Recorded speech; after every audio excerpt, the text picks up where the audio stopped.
Yaqom qauli amma ba. Hadirin wa hadirat jamaah salat subuh ingkang dalem hormati majelis ilmu ingkang dirahmati Allah Subhanahu wa taala. Kita wajib percaya dengan rukun iman. Di dalam rukun iman salah satunya wajib percaya bahwasanya adanya hari kiamat, adanya hari pembalasan. Wonten kitab Dzurratun Nasihin ingkang sumber saking kitab Tanbihul Ghafilin didhawuhaken wonten sebuah hadis dari Mu'adz bin Jabal tanglet dhumateng Rasulullah sallallahu alaihi wasallam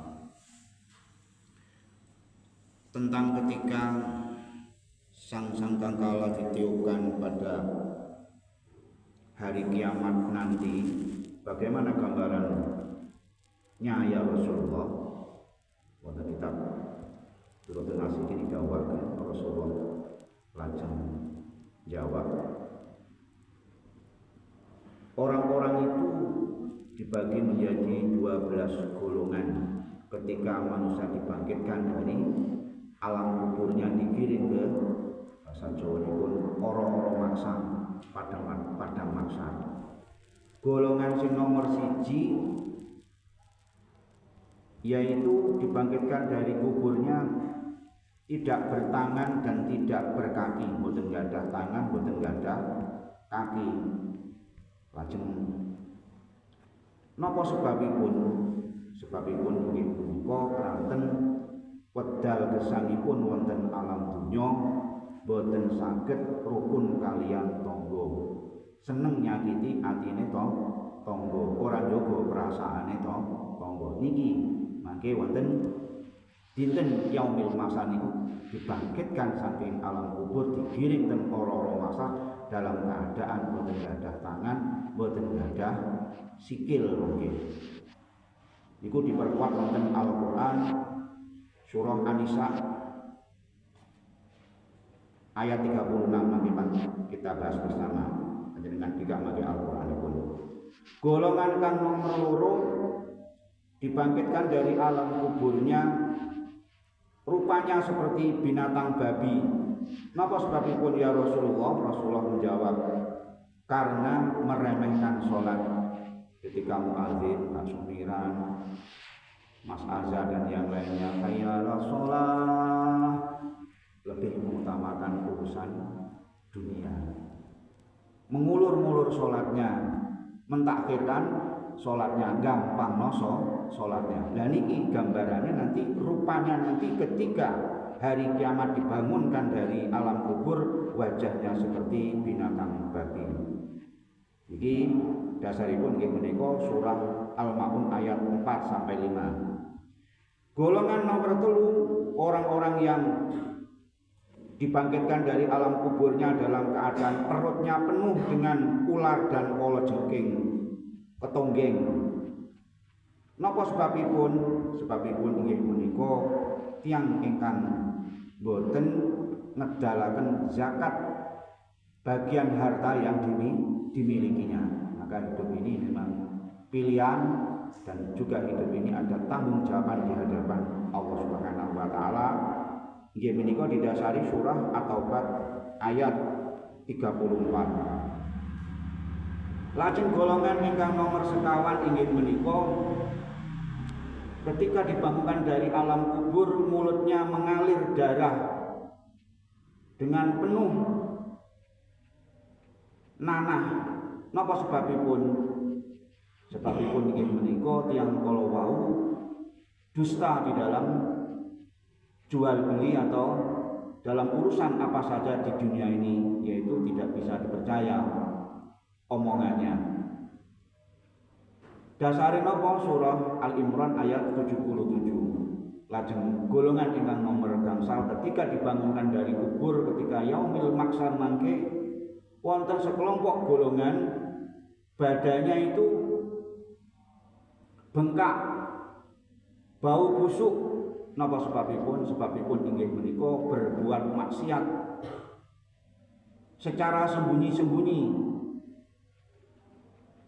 Dasaripun Al-Qur'an surah An-Nisa ayat 108. Lajeng golongan ingkang nomor 6, ketika dibangunkan dari kubur digiring wonten ora-ora maksa, wonten segolongan tiang terpotong lehernya dan tengkuknya mereka karena disebabkan kesaksian yang palsu, terus menjadi saksi yang palsu. Terus sakit kotor rame sinten artis sinten Pak Soleh Kajian Buri Nikita Mir jadi masalah apa itu kosmetik itu.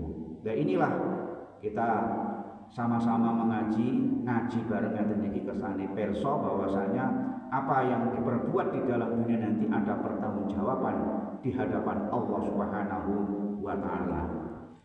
Dasare napa? Dasare menika Al-Qur'an surah Al-Furqan ayat 72. Lajeng golongan nomor 7 ketika dibangunkan dari kuburnya dikirim ten orang-orang penaksar wong segolongan tidak mempunyai lidah dan mengalir darah nanah dari badannya. Napa sebabipun? Karena tidak mau bersaksi apabila dimintai saksi di dalam suatu pengadilan atau dalam suatu perkara. Al-Qur'an surah Al-Baqarah ayat 283. Lajeng golongan nomor 8 ketika yaumil kiamah dibangunkan dari alam kuburnya, ada segolongan orang yang berjalan menunduk ke bawah, kakinya di atas, diangkat ke atas karena disebabkan yaitu suka berbuat berzina dan belum bertaubat, kemudian dia meninggal. Dasari Al-Qur'an surah Al-Isra ayat 3 kali.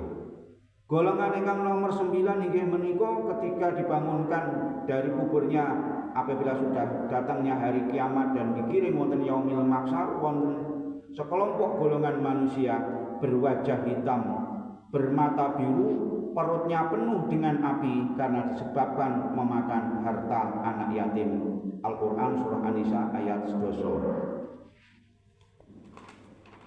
Lajeng golongan ingkang nomor 10 sedoso inggih menika golongan manusia ketika bangun dari kuburnya digiring ten ora-ora maksa, badannya pun dengan penuh kusta dan sopak karena durhaka kepada kedua orang tuanya. Al-Qur'an surah Al-Isra ayat 23. Golongan ingkang nomor 11 ketika dibangunkan dari kubur digiring wonten ora-ora maksa, wonten golongan tiang ingkang buta hati, buta mata, giginya seperti giginya tanduknya sapi, bibirnya menjulur ke dada, lidahnya menjulur sampai ke perut dan paha.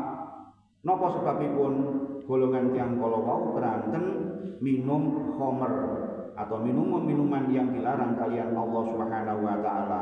Dasaripun Al-Qur'an surah Al-Maidah ayat 90. Lajeng golongan ingkang nomor 12 inggih menika golongan yang ingkang saleh lan salihah ketika dibangunkan dari kubur dikiringkan ora-ora maksar yaumil maksar, wajahnya bagaikan rembulan di malam purnama, kemudian menyeberangi sirat dengan kilat menyambar. Nopo karena amalnya orang-orang yang soleh menjaga dari perbuatan maksiat, kemudian menjaga sholatnya dan berbuat kebaikan. Orientasi hidupnya adalah tidak di dunia karena dunia dijadikan sarana untuk kesuksesan akhirat. Inilah dasarnya Al-Qur'an surah Al-Fussilat ayat 30. Menika 12 golongan ketika dibangkitkan dari alam kubur digiring di ora-ora maksar atau yaumil maksar. Makaten kita mengaji kitab Dzurratun Nasikin, dasaripun inggih menika kitab Tanbihul Ghafilin. Mudah-mudahan memberi motivasi kepada kita semuanya untuk selalu taat kepada Allah dan menjauhi larangan dari Allah, dan mudah-mudahan diri kita, keluarga kita bisa menyelamatkan dari siksaan Allah dan Allah masukkan ke dalam surganya Allah Subhanahu wa taala. Amin ya rabbal alamin. Makaten mudah-mudahan manfaatnya, wonten kekurangan, kesalahan, tutur dalem kita mboten berkenan wonten manah panjenengan dalam ilmu samudra pangarsami. Kita sama-sama belajar. Wabillakum wabillahi walidayah walidayah. Assalamualaikum warahmatullahi wabarakatuh. Waalaikumsalam.